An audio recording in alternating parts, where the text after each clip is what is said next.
Bon,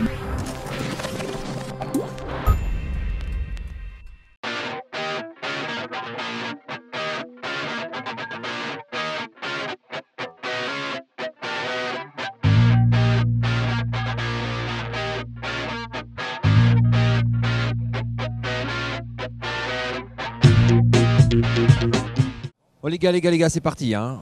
Le Gang des Lyonnais numéro 4e édition. Laurent, tu as plein de choses à me dire. Bonjour. Bonjour. Ouais, tu veux que je parle de quoi? Ce que tu as vu, ce que tu as fait, ce que tu as appris. Ah ouais, il y a pas mal de choses. Déjà, il y a une première chose, c'est que la session poster a commencé. Donc tout l'espace là, c'est plein de posters. Qu'est-ce qu'un poster dans J'ai une vu un truc conférence extraordinaire. scientifique? J'ai vu Tim passer ici. Il fait une photo en courant, je te promets. Il a fait une photo de tous les posters, il est parti en courant.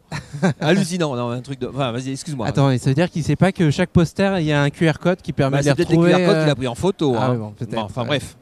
Voilà, donc les posters, en fait, c'est une synthèse sur un format A0 d'une thématique d'un chercheur.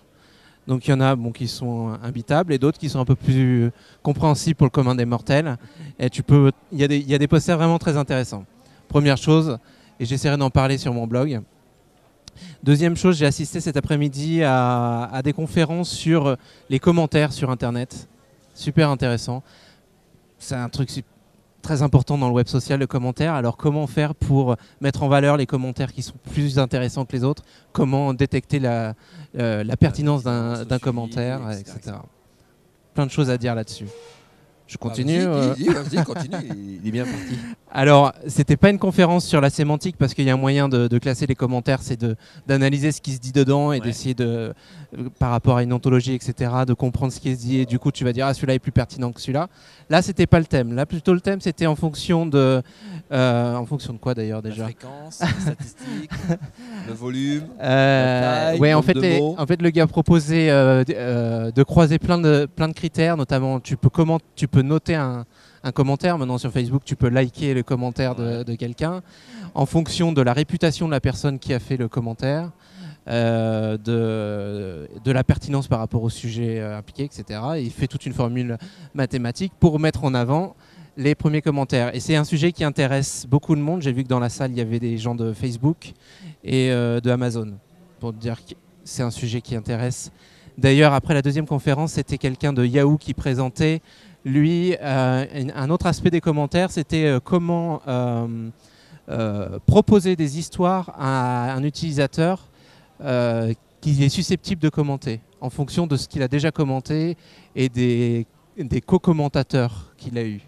D'accord. Ah ouais, Yahoo, ils se prennent la tête là-dessus. D'accord, ok. Voilà, je peux te parler d'autres choses, mais vas-y, tes collègues boivent tes paroles. La dernière conférence à laquelle j'ai assisté, c'était un laboratoire de recherche espagnol qui a mis en place tout un algorithme pour classer les photos en fonction des commentaires. Donc typiquement Flickr. C'est pas plus ça, là. Ouais, c'est pas mal. Ouais. Typiquement Flickr, comment quand tu tapes fleurs, il va te ressortir les photos. Vous savez, dans Flickr, il y a pertinent, intéressant, récent. Il y a 3 critères. Lui, il propose un algorithme qui te permet de trouver vraiment quelque chose de pertinent. Cette fois-ci, en fonction des commentaires. Et pareil, c'est un croisement. Alors cette fois-ci, il y a un peu de sémantique. Il va récupérer dans les commentaires des informations sur le contraste, les motifs, la géométrie, des choses comme ça. Voilà, c'est super intéressant. D'accord. Ah bah dis donc, t'as vu plein de choses, Laurent. Ah ouais. T'es tout excité là. Et faut je vais y aller. Puce, Il faut que j'y aille là. Mais je te lâche. C'est pas fini. Merci Laurent. Romain, bonjour. T'as l'air bien calme aujourd'hui, Romain. Moi, j'étais pas là ce matin. J'avais d'autres choses à faire. Mais qui étaient liées au web. Et puis ça m'a donné le temps de lire le billet de Laurent qui m'a expliqué ce que c'était que les posters également. C'est dans son billet que j'ai pu apprendre ça. J'ai donc fait aussi quelques billets pour raconter un petit peu ce qui se passait. Puis quelques articles pour le magazine économique La Tribune. D'accord. Qu'on trouve un angle d'ailleurs tous ensemble pour écrire cet article. Moi je suis allé voir d'abord la conférence qui était organisée là par l'agence, comment elle s'appelle déjà l'agence ? Novius. Par Novius, j'étais que sur la partie où il a parlé du web adaptatif, du fait que en fonction du support avec lequel on se connecte, il faut que les sites, le responsive web, voilà, qu'en fonction du support par lequel on se connecte, il faut que le site s'adapte. Alors je sais qu'après il a fait un certain nombre de prolongations sur leur projet d'OS, etc., etc. J'ai pas vu parce qu'après je suis allé donc au truc sur l'entreprise, les datas en ligne des entreprises. Un atelier qui était un petit peu décevant parce que ça parlait, ça expliquait qu'il fallait être très précautionneux sur le fait de mettre des données publiques des entreprises, que c'était important quand même de le faire, et ça a répété 2 fois à chaque fois, enfin ça répétait tout le temps la même chose.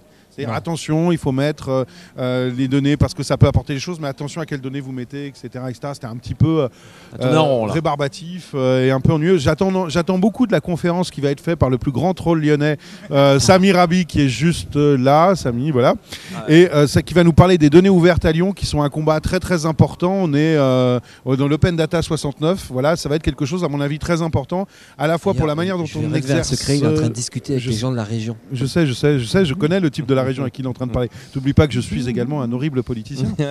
Et voilà, donc c'est quelque chose qui, à mon avis, va être justement important dans les années qui viennent. Donc c'est un enjeu démocratique et ça va beaucoup m'intéresser d'aller le voir.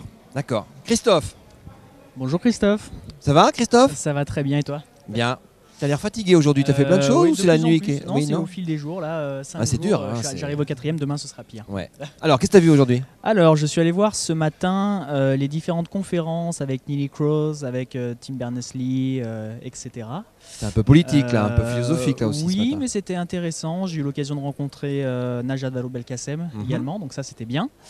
Après, je suis allé voir e-Girouette, qui est donc le concept qui est un peu plus loin là-bas en fait.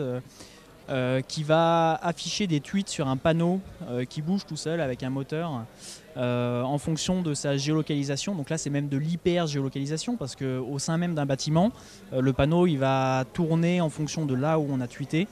Donc ça c'est vraiment sympa. On a fait une petite vidéo également pour présenter l'outil.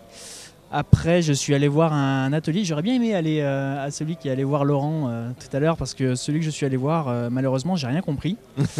C'est sur quoi? C'était sur la détection de communautés. Comment est-ce qu'on détecte les communautés? Comment on les caractérise sur les médias sociaux? Donc en social learning, des choses un peu sociologiques. En fait, c'était des formules mathématiques qui prenaient en compte les sujets, les goûts, les interactions des personnes et qui disaient ça représente une communauté qui parle de ce sujet, etc. et qui présentait un petit peu les interactions entre ces communautés. Seulement, c'était très scientifique et c'était d'ailleurs un atelier scientifique, c'était marqué, donc je m'attendais un petit peu à ça, mais je pensais que je comprendrais plus de choses que ça. Là, c'était vraiment trop mathématique, donc j'ai un peu abandonné. Et puis après, le temps d'aller discuter un petit peu avec tout le monde, essayer de découvrir, parce que c'est vrai qu'au salon du numérique, on y passe beaucoup de temps, mais finalement, c'est souvent entre différents ateliers, entre certaines conférences, 5 minutes à droite, 5 minutes à gauche, et du coup, on n'a pas le temps d'aller découvrir ces différents projets. Donc là, c'était l'occasion aussi d'aller voir ça. De te poser un petit peu. Absolument, oui. D'accord. Voilà, c'est ça. Et le dernier du gang, là, alors, Pierre? Pardon. Qu'est-ce que tu as vu, toi, aujourd'hui? J'ai vu quoi? Ce matin, j'ai fait comme Christophe, la conférence, le keynote de Neelie Kroes, commissaire, je crois, à l'informatique au niveau de l'Europe, avec sur l'action numérique, voilà, avec Sir Tim Berners-Lee. Et on a remis, elle a parlé de tout ce qui était open data, la privacy des données, pas mal de sujets par rapport à l'Europe, ce qui était des fois assez paradoxal parce qu'on avait le point de vue de l'Europe, mais des fois qui n'était pas mis en application après dans les pays concrètement.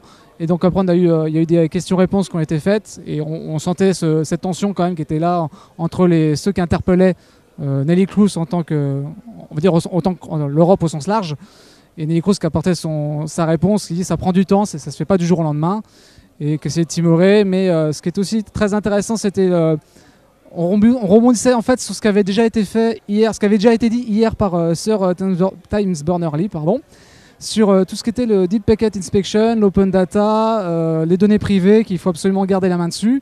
Ce qu'il faut savoir, c'est que suite à ça, à son keynote d'hier matin, ça a eu énormément d'échos outre-Atlantique et outre-Manche. D'ailleurs, une petite réflexion à nos amis des médias français qui n'en ont strictement rien parlé, que ce soit l'AFP, Reuters ou d'autres. On saluera quand même Euronews et Clubic et Electron Libre qui en ont parlé. Et c'était un peu dommage. Là, je m'attendais à ce qu'il y ait beaucoup plus d'écho que ça en France par rapport à une thématique qui intéresse énormément comme pour l'Adopi, et que ce soit pas été repris. Voilà. Et sinon, après, cet après-midi, j'ai été voir la conférence également de Novius. C'est donc un OS où on peut implémenter après derrière toutes sortes de CMS comme WordPress, Joomla ou Spip. Donc ça se situe bien. C'est pas un CMS à proprement parler, ça vient au-dessus. C'est ce qu'on installe sur le serveur, donc c'est une surcouche, c'est un mélange de WebKit, c'est à base de WebKit, un OS, après on installe tout ce qu'on veut derrière. Et donc c'est, comme avait dit Romain, c'est en full responsive, donc on peut adapter le contenu à quel que soit le type de terminaux qu'on aura en face, que ce soit un PC, un Mac, un smartphone, et d'autres types de supports qui viendront, je pense, dans les années à venir, comme les téléphones mou qui se tordent, ou voilà. Merci Pierre. Et puis on arrive à la conférence d'Open Data avec Samir Abi du collectif. Tout le monde va aller là-bas. Et on avait été aussi... on va troller. Et on salue nos amis dessinateurs qui font que des croquis tout le long du salon. Oui. Que vous pourrez retrouver sur les différents blogs des dessinateurs et sur le site, c'est WebTrip je crois, qui démarre lors de ce salon et qui se finira jusqu'au salon de la BD à Lyon. Voilà. C'était un petit message pour eux. Voilà. D'accord. Merci Pierre. Moi je lâche les gars, allez-y. À demain.